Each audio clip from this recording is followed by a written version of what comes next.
Meron bagyo. Buong weekend yata na to, meron.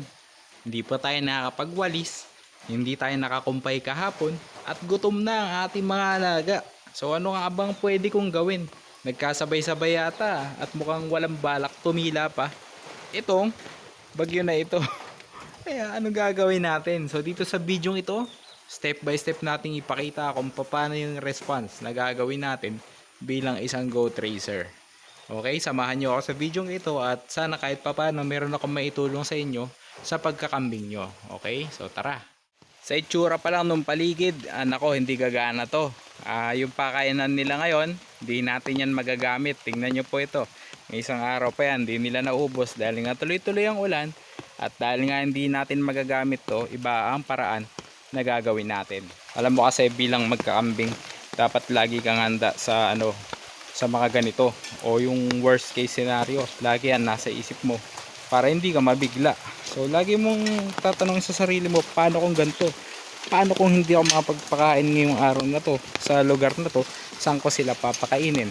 Paano kung wala akong makumpay?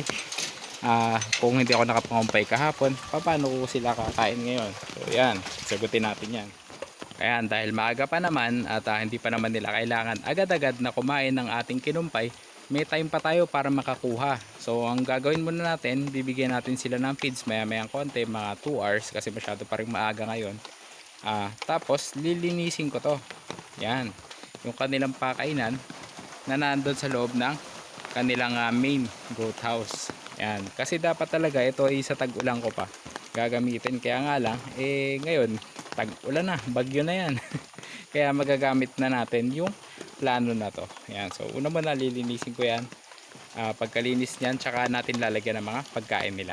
Paalala lang mga kakambing ha, itong paraan na to ay ginagawa ko dahil hindi masyado malakas ang hangin. Kung sobrang lakas ng hangin at sobrang lakas ng ulan, wag nyo gagawin to. Sa bahay na lang kayo at tayaan nyo muna magtiis muna sa gutom ang inyong mga alaga, kasi kung sobrang delikado sa inyong lugar, wag nyo nang isugal, di ba? Ito nga pala yung tsura mga kakambing ng loob ng main goat house natin na paglalagyan natin sa kanila mamaya. Okay, so may takip pa yun, tatanggalin ko yan. Hindi ko na kailangan lagyan muna ngayon ng plastic matting to. Huwag nating isabay kasi pwede naman sila makakain nang wala nun. Kung gusto nilang humiga, ayun, nasa taas, di ba? Nakaabang yan, matagal nang hindi nagagamit kasi nandun sila lagi sa kabila. Okay, may pinto dito para madaling mailipat from goat house na doon papunta dito sa kabilang side, diba? Okay, so ngayon kahit alas 8 ng umaga, binigyan ko sila ng feeds. Yan, dahil safe naman sila sa loob at hindi naman nababasa ng ulan, binigyan ko na sila kasi kahapon pa lang kapos na sila sa pagkain. So ngayon, in-advance natin ng konti nang sa ganon ay makahabol sila. Okay? So feeds yan. Ang gamit ko po ay Vitarich, yung Gromax. Feeds para sa mga kambing. Meron nun para sa baka, meron din para sa mga kambing. Na nabibili ko sa poultry supply na malapit dito. Yan, Tagaytay ako nakabili nito sa may Noceda, malapit. Noceda. Yung pinakapangalan ng kanilang poultry supply, mga feeds and other items na kailangan ng mga katulad natin na mag-aalaga ng mga hayop. Okay, sa pagkakataong ito, binigyan ko sila ng 3 tabo. Usually kasi 1 hanggang 2 tabo lang sapat na sa kanila. Tingnan nyo naman ang mga dyan ngayong araw na to. Ang pangit na kanilang starting tiyan. Yan diba?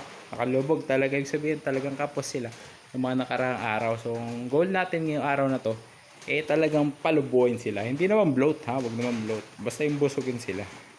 At syempre wag natin kakalimutan yung tubig na inumin nila. Yan, ganyan ang kulay niyan kasi yung pinaglagyan ng feeds, doon ko rin nilagay yung tubig para may lasa-lasa ng feeds at inumin nila na maayos. Ngayon yung vitamin C, mamayang hapon ko nalalagyan kasi kahapon naman nilagyan ko na sila. Ayan, uminom na agad si Mi. Nag-away pa. Yan, okay. So importante may tubig sila dito para pag gusto nilang uminom, makainom sila, hindi sila basta-basta mabulunan sa kanila kinakain. Obserbahan nyo rin pag meron kayong kambing na nabobuli at hindi siya makakain na maayos sa pakainan kasi inagawan ng iba, manual feeding nyo. Yan, subuan nyo para hindi siya maiwan. Alam nyo kasi itong kambing na to, si Iritel, ang pinakamatanda na sa kanila. Di ba? Kaya tinataboy-taboy na siya ng kanyang mga mas batang kasama dito sa goat house. Kaya minsan manual feeding ko. Pag ganito, iiwanan ko muna sila, balik muna ako sa bahay, ubusin ko muna yung tinimpla kong kape na lumamig na ngayon. Yun, babalikan natin sila mamaya pag napuno ko na yung kanilang labangan o yung kanilang pakainan. 2 hours later. Ako mga kambing, di ko alam kung makakapangumpay ako. Kailangan tumila to. Grabe. Pero tingnan pa rin natin mamaya. Baka pag tumila, makasaglit ako ng pangungumpay. Nakatsempo ko ng medyo tumila. Kaya ayan yung hagdan natin. Ang ibibigay ko ngayon sa kanila ay mga dahon ng langka at saka ng kakawate. Kung ano yung makuha natin. Okay, tara. Gusto ko sana silang bigyan nitong dahon ng anahaw. Kaso nutrition month kasi. Papagamit ko kay misis to sa program nila. Meron naman mga niyog doon. Yan, mga nalalaglag pag bagyo, ganyan. No? Kukunin ko yan at isasama ko sa pagkain nila. Binawasan ko rin yung isang langka ko dito. Ayan, tapos tinanggal ko tong part na ganito. Kasi may mga unyang napasakit magat niyan, mga pulang langgam na malalaki. Oops, nagkamali ako. Hindi pala pula, orange pala to. Orange na langgam yan, malalaki at masasakit yan mga gat. Okay? Yan, syempre samahan natin ng konting dietary fiber. Madre de agua, bawasan ko tong nasa may labahan. Ayan, bilisan natin ng konti kasi ayan na naman ang ulan. Okay, so binigyan ko naman ng feeds kanina. 3 tabo naman yan. Kaya siguro naman sa kanilang 12, okay na to para sa araw na to. Ayan, hindi na sila gutom na gutom dyan. At may laban na sila hanggang bukas yung kabusugan nila. Okay, so bibigyan na natin. Yan. Kala nila dito lalabas sa kabila. Hindi tayo dyan. Matagal na nilang hindi nagamit itong kabilang pinto. Kaya ngayon lang uli nila may experience na gutom na. Pero alam pa rin nila. Nakaabang pa rin sila. Bilhin natin yung lock. Alam nyo pa rin marunong kayong matanda. Okay. Tulak natin. Yan. Namiss nila ang kainan dito. So ganyan tayo. Busog sila kanina. Tapos ngayon ay meron silang laban. Dahil makakain sila ng kinumpay natin. Ngayon pwede natin dagdagan yan mamaya. Yan. Pwede nating dagdagan pa yan. Pwede rin naman ganyan na hanggang bukas na to. Hindi ko sila patutulugin dito.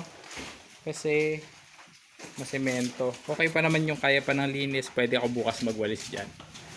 Okay. So hindi natin kailangan pagsabay-sabayin sa isang araw lang. Mas importante nabusog sila at meron silang tutulugan pa mamaya na malinis. Okay.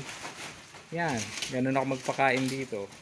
Kaya naman sa video ito, nagpapakita na mahalaga na meron kang iba't ibang bahay nila. So hindi sapat yung isa lang. Mahalaga talaga yung bubong. Habang nililinis mo yung isa, pwede kang magpakain dito. Tapos dito may pakainan na hindi sila mababasa. Kita nyo naman mga tiyan, no? Gutom pa yan. Yan, pwede ko pa yung dagdagan ng dagdagan dito. Yun nga. Nakita nyo rin yung kahalagahan ng merong division ng goat house. Tapos meron tayong mga plano kung sakaling mangyari ang mga ganitong bagyo. Meron tayong mga plan D o contingency plan. Diba? Tapos dito rin natin makikita yung kahalagahan ng silage. Kaya gusto ko nang matuto nun gumawa. Kapag nakapaggawa na ako nun, hindi na ako masyadong problema kapag ganitong mga panahon ng tag-ulan. So malaking bagay yun. Pag nakagawa ako nun dito sa farm, yun na muna yung ipapakain ko sa kanila sa mga ganitong panahon. Kaya ayun, mga kakambing, pag umaraw bukas, gumanda yung panahon, makakalabas kami, makakapagpastol ako sa kanila. Kung hindi, uulitin ko lang yung ganitong sistema nang sa ganun hindi sila magutom at syempre hindi masacrifice ang kanilang health. Okay? Kasi kita nyo naman sa itsura pa lang gutom yan. Kahit pinids ko kanina hindi sapat yun. Pero mamaya after nitong video sa pagtatapos try natin na videohan sila mamayang hapon. Okay? So yun lang. Salamat sa inyong tiwala at suporta at sana kahit papano ay may natutunan kayo sa aking video. So kita-kits tayo ulit sa mga susunod pang video. Sa isang linggo kita-kits tayo ulit Huwag kalimutan mag-subscribe sa akin channel na Teacher Farmer Ali at mag-follow na rin kayo sa Facebook page ko na Kambingan ni Ali Boy. Maraming salamat sa inyo. Happy farming!